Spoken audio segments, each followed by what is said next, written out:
ஹோட்டலில் கிடைக்கிறது மாதிரி டேஸ்ட்டான சாம்பார் வீட்டிலே சூப்பராக ரெடி பண்ணலாமா? ஒரு சின்ன கப்புக்கு 1 கப் வந்து துவரம்பருப்பு எடுத்திருக்கேன். அதை ஒரு பவுலில் போட்டுட்டு அதை ஒரு 4லேருந்து ஒரு 5 நேரம் நல்லா கழுவி எடுத்துகிட்டு கொஞ்சம் தண்ணி ஊற்றி 1/2 மணி நேரம் ஊற வச்சுருங்க. 1/2 மணி நேரத்துக்கு பிறகு தண்ணியை வடிகட்டிட்டு ஒரு மிக்ஸி ஜாருக்கு மாற்றிட்டு அது கூட ஒரு பாதி தக்காளி பழம், பாதி பெரிய வெங்காயம், ஒரு 4 வத்தல் போட்டுட்டு கொஞ்சம் தண்ணி ஊற்றி நல்லா பேஸ்ட்டாக அரைச்சி எடுத்துக்கோங்க. அடுப்பில் ஒரு பேன் வச்சுட்டு அதில் 1 டேபிள் ஸ்பூன் எண்ணெய் ஊற்றிக்கோங்க. எண்ணெய் சூடானோடனே 1 ஸ்பூன் கடுகு, கொஞ்சம் கருவேப்பிலை போட்டுக்கோங்க.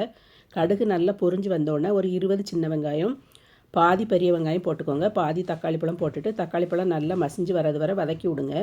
தக்காளி பழம் நல்லா மசிஞ்சு வந்தோடனே உப்பு சேர்த்துருங்க.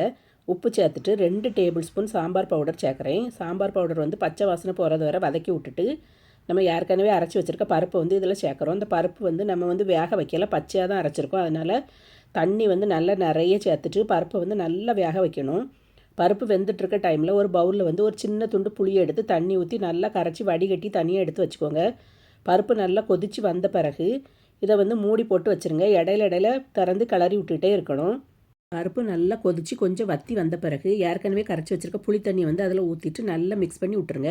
1 ஸ்பூன் வெள்ளைப்பொடி போட்டுட்டு கொத்தமல்லி தூவி இறக்குனீங்கன்னா சூப்பரான சாம்பார் ரெடி. இது வந்து இட்லி, தோசை, ஆப்பம் எல்லாத்துக்கூடையும் டேஸ்ட் அட்டகாசமாக இருக்கும்.